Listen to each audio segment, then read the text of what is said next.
Business Bites, powered by Sagicor. Hello, I'm Cody and Barrett with your business updates for today. Jamaica's search for oil is showing early promise with positive geochemical indicators suggesting the presence of an active petroleum system offshore.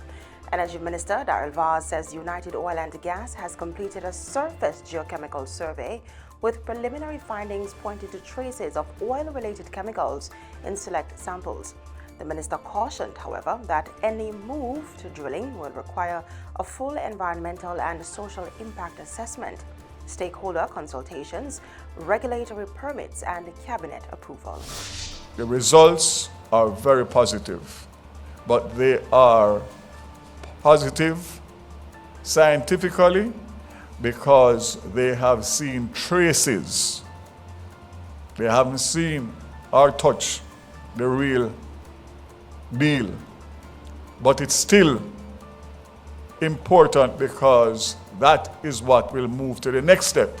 So I want to indicate again that I am cautiously optimistic and praying very hard. The next phase would involve drilling with up to 14 potential wells identified. The one well would require a capital investment of between 60 and 80 million United States dollars. Now, in the scheme of things in the oil business, that's not big money. It's big money for us, but not big money in that industry. So what's the next steps? The next steps would be United Oil and Gas to shop those results around to see if they can get any interest by these large companies who would then want to invest in drilling.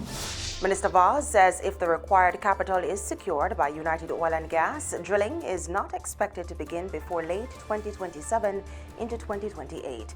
So far, several companies have expressed interest, with meetings now being scheduled with major oil players. In the meantime, as countries respond to the global oil crisis, Jamaica is also implementing its own measures.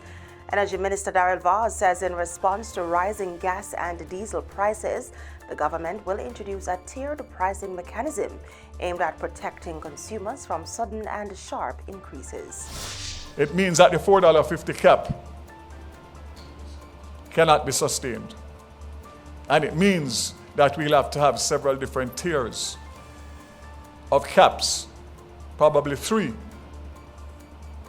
that will speak to what's happening in the market. And as I said, its pricing is weekly, so it means that we can adjust on a weekly basis. The measures takes effect immediately as there has been no resolution to the ongoing global crisis. Also, a warning to households and the commuting public. We will do what we can do, but it is important that you do what you need to do to understand that you need to conserve.